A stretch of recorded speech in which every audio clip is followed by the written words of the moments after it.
I always thought I had a pretty open mind. I wasn't the type to get jealous over a guy friend or freak out over a harmless hug. I supported her passions, her spiritual journey, her need for growth. But nothing could have prepared me for the moment she introduced me as her dog walker at her yoga retreat, right in front of a group of strangers, including her ex-boyfriend, who just so happened to be the lead instructor there. We had been dating for almost 3 years. I met her during a hiking meetup, where she said she felt a vibrational pull toward me. She was into crystals, healing energies, full moons, and all that. I wasn't, but I loved her. I really did. So when she said she wanted to go on a weekend yoga retreat to reconnect with herself, I didn't stop her. In fact, I offered to go along, not to intrude, but to support. She hesitated at first, said it was more of a private retreat, intimate, focused on internal work. But eventually, she agreed I could come as long as I respected the space. I figured I'd spend time hiking nearby, reading, or just chilling while she did her thing. I wasn't prepared to be introduced as the guy who walks her dog while she does real work on her soul. I laughed, thinking she was joking. But when no one else laughed, and she moved on like I was just part of the background, I felt something crack. Her ex, the so-called lead spiritual guide, didn't help. He was tone-tan, the kind of guy who spoke in soft tones and stared too long into your eyes. Every session seemed to involve him getting just a little too close, whispering things only she could hear. I tried brushing it off, telling myself not to jump to conclusions. But then came the private sessions. She said they were essential, one-on-one healing sessions with him. Nothing physical, all spiritual. You need to open your mind, she told me. Spiritual connections transcend labels. I asked her what that meant. She just smiled, kissed my cheek, and walked away barefoot across the deck, disappearing behind the doors with him. I told myself not to be that guy. The insecure boyfriend. The possessive type. But when I heard the soft music and muffled laughter behind those doors, something shifted. I didn't yell. I didn't accuse. I simply opened the door, and what I saw didn't look like healing to me. I left, packed my things, drove home. I wanted to block her, delete everything, forget it ever happened. But 2 days later, the retreat center called me, said my card had declined. Apparently, I was still the payment method on file for all of her sessions. And the most expensive one? The overnight awakening experience. That was when I realized I might have walked dogs, but she walked all over me. I stared at my phone, still on the call with the retreat center receptionist. She was polite, almost robotic, like she'd had this conversation dozens of times. Sir, the card we have on file was declined. We'll need another payment method to cover the remaining balance. The overnight awakening package is non-refundable. I didn't even know what that meant. I asked her to explain. She simply said it included an extended private session, a guided spiritual bonding experience, and something called sacred body alignment. I felt sick. I told her I wasn't paying a cent. I said I wasn't part of the retreat, that I hadn't booked any of those sessions. She replied, without skipping a beat, "Well, you are listed as the financial sponsor. We have your signature from the initial intake form." That's when it clicked. She had signed me up without my knowledge, used my info, probably even forged my signature. And now I was stuck with a bill for something I wasn't even allowed to witness, let alone agree to. I didn't tell anyone right away. Not my friends, not my brother. I didn't want to admit that I'd been used like that. I kept replaying the entire weekend in my head. The way she dismissed me in front of everyone. How her tone changed when she talked to him. How her eyes lit up during those sessions. It wasn't just about the money or the label she gave me, it was the feeling of being slowly erased while standing right beside her. She had always spoken in metaphors. Told me I didn't understand her frequency when we fought. Said she felt connected to higher dimensions during meditation. I used to think it was poetic. Now I wondered if it was just a distraction. A way to keep me too confused to question what she was really doing. After that call, I went through our shared messages, our old photos, even her journals she'd left lying around over the years. I wasn't looking to find dirt. I just needed something to make it all make sense. Instead, I found a pattern I had been too blinded to see. There were names. Men she had healed with, retreats she'd attended before, always coming home with a glow and a new necklace. She called them soul journeys. I used to believe her. Now I wasn't so sure. The most confusing part? She still hadn't called. No message. No he pas allí. Not even a denial. It was like I never existed outside of her carefully crafted world. And as much as I wanted to walk away completely, a small part of me needed closure. I needed to understand what she had really been doing during those awakening sessions and whether I had ever meant anything more to her than just another name on her credit card. So I called the retreat center back. This time, I didn't ask about the bill. I asked about the instructor. Her ex. What I found out next made everything so much worse. The woman on the phone hesitated when I asked about the instructor.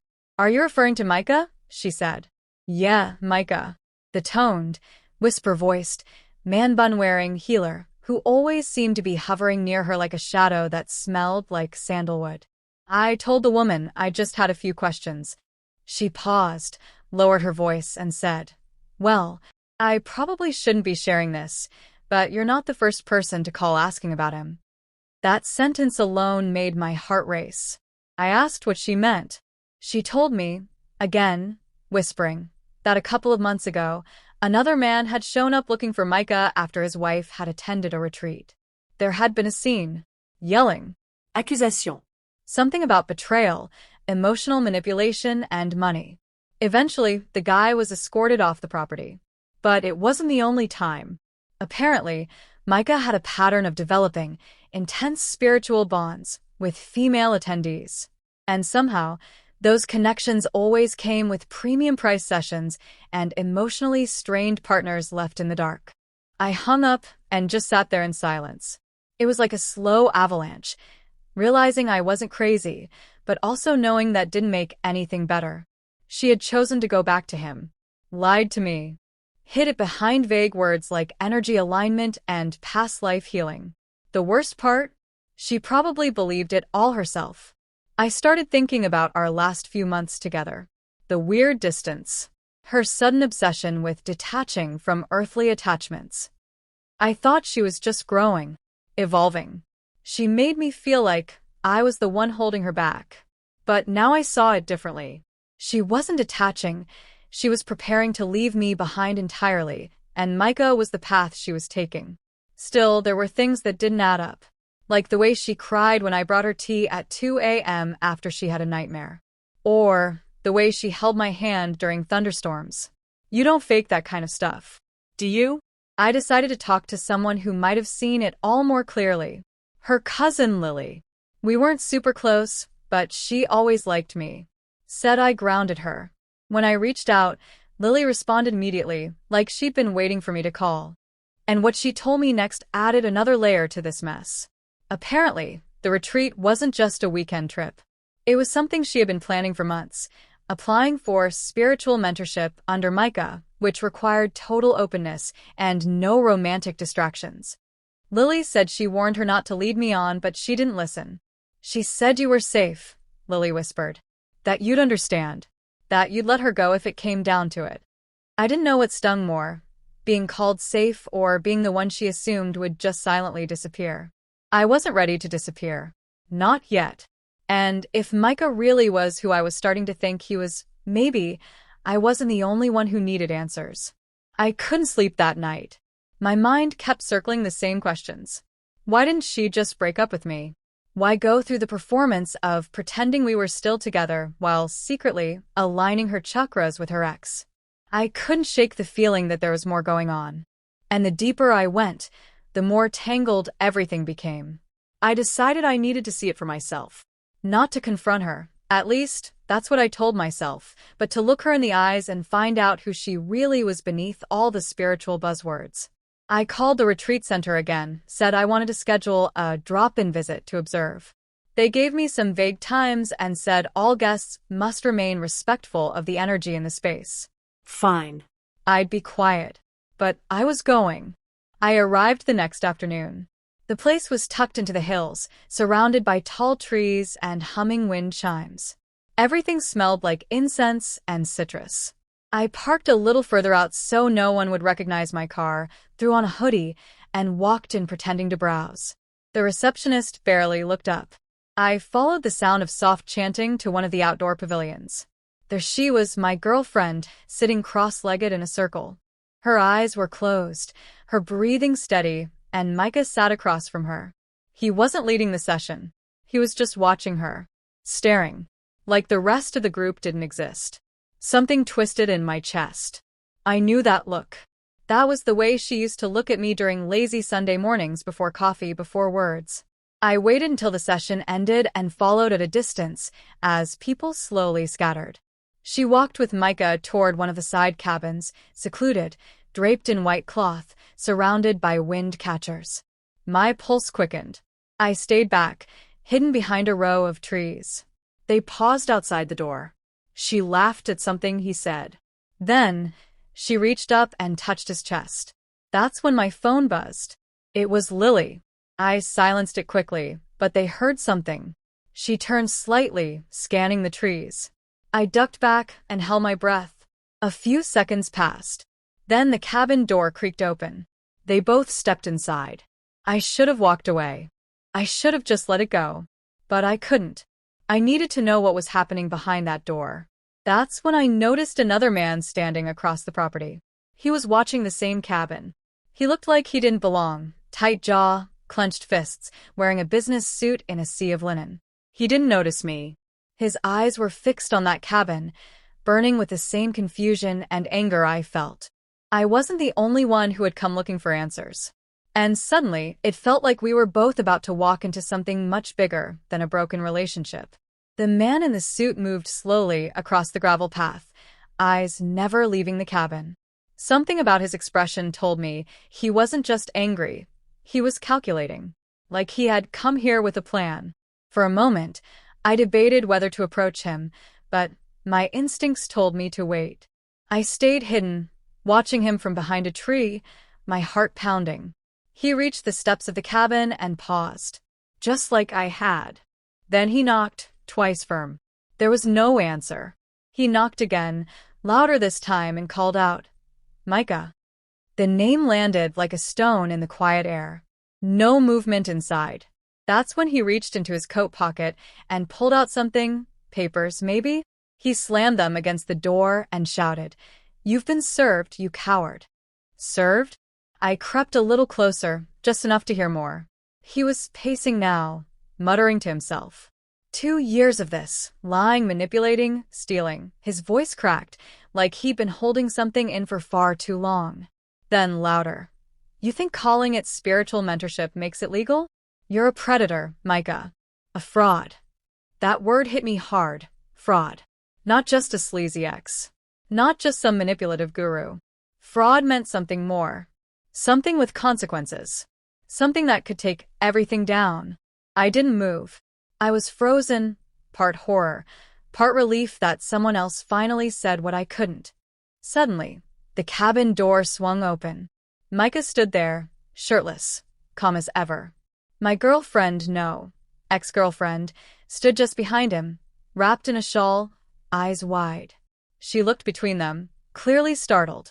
Micah stepped forward, holding up one hand like he was leading a prayer circle. "Brother," he said softly, "you're operating from a place of deep pain. I invite you to breathe through it." The man laughed. A bitter, broken sound. "Don't talk to me like I'm one of your lost clients. You stole from my wife. You convinced her to drain our savings for your cosmic activation nonsense. She left me, Micah. She left our daughter. And then, just like that, she was gone. Just another name in your little notebook of women you healed." I felt my breath catch. This wasn't just about love anymore. It wasn't just betrayal. It was a pattern. And my ex was the latest link in a chain of heartbreak and spiritual exploitation. Micah's face didn't change. He stayed composed, like he was performing. Everything that happens here is consensual. Enlightenment isn't always comfortable. The suited man threw the papers at his chest. Good luck explaining that in court. That's when my phone buzzed again, this time a message from Lily. "You were right. Just found something online. Micah is under investigation." Do not confront him. Leave now. I looked up from my screen just as Micah noticed me for the first time. Our eyes locked. And in that instant I knew I wasn't just an accidental witness anymore. My legs moved before my brain could stop them. I stepped out from behind the trees, straight into the open. Micah's eyes narrowed slightly, but he didn't flinch. My ex looked like she'd seen a ghost. Her mouth opened, but no words came out. The man in the suit glanced at me, confused at first, then something in his expression shifted, like he immediately understood we were on the same side. Funny seeing you here, I said, voice steady despite the chaos building in my chest. Guess I'm not just the dog walker anymore. Micah smiled, that infuriating calm smile. You're letting your pain speak louder than your spirit, he said. You're reacting. I'm reacting to a scam artist who sells fake healing while wrecking people's lives, I snapped. Don't act like you're above this. The man in the suit stepped forward, holding up his phone. I've got recordings. Statements. You're not just being investigated anymore, Micah. They've issued warrants. I came to serve you before you disappear, like you always do. For a moment, I thought Micah might try to run, but he didn't. He stood perfectly still. Then he turned to my ex. You invited this energy in, he said coldly. You broke the container. She stared at him, confused, then slowly took a step back. Something shifted in her face, like a veil finally lifting. Her eyes flicked to me, not with guilt, but with something closer to fear. The tension cracked. The receptionist and 2 other retreat staff came running over. Someone must have called them. One of them reached for Micah's arm, but he pulled away. You don't get to touch me, he said, voice rising for the first time. But it was too late. Within minutes, 2 sheriff's deputies showed up, real ones. The man in the suit had apparently made sure they were standing by. Micah didn't resist.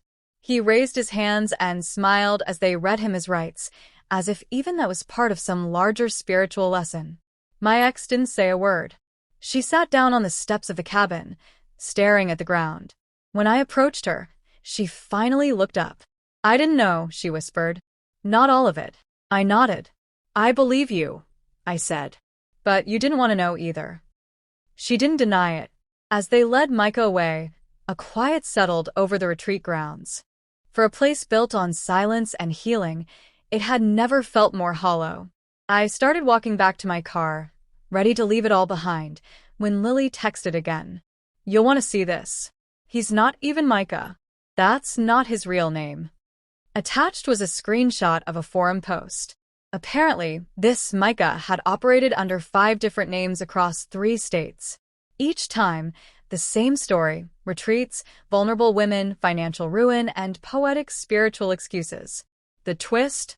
One of the names matched a case involving a missing person, a woman who had gone off-grid years ago after joining a soul immersion journey.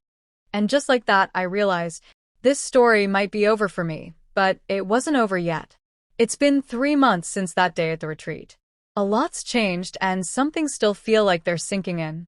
The investigation into Micah, whose real name turned out to be Jeremy Foster, is still ongoing. Turns out, he left a trail of emotional and financial damage in multiple states. His whole spiritual healer persona was just one of many identities he used to gain trust and control. The woman who went missing years ago? Her family finally came forward with more information after seeing news coverage. They're working with authorities to connect the dots. No one knows for sure what happened to her, but now at least there's a spotlight on her case again. As for my ex, she left the retreat that same night. She didn't say goodbye. A week later, she sent me a long email. It was full of apologies, reflections, and excuses all tangled together. She said she was trying to find herself again, that she felt ashamed for how things played out, but also claimed she had been manipulated too. Part of me wanted to ignore it, but part of me understood. When you want to believe in something that badly, you can convince yourself of anything. I didn't respond. Lily and I stayed in touch for a while after. She checked in regularly, and we even grabbed coffee once. We talked about how easy it is to overlook red flags when someone wraps them in soft music and poetic words. She told me she was glad I spoke up when I did. You saw through him, she said, even when everyone else chose silence. The man in the suit, Mark, turned out to be a lawyer. Not just angry, he was building a legal case the entire time. Because of him, multiple victims have come forward. He said something to me before we parted ways that stuck. Truth doesn't always show up in bright lights. Sometimes it's hiding behind scented candles and soft voices. Life's quieter now. No more late-night conversations about moon energy or dream symbolism. No more wondering where I stand in someone else's journey. I've gone back to the basics, spending time with real people doing real things. Even adopted a dog, believe it or not. Feels good to walk him without it being some metaphor for my worth.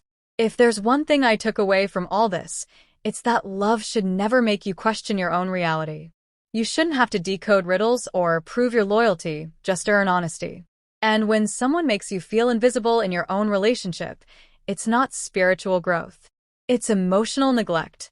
Sometimes the most powerful thing you can do is walk away and then just keep walking. Because healing doesn't need a retreat. It just needs truth, time, and a little peace. And maybe a dog who actually wants you around.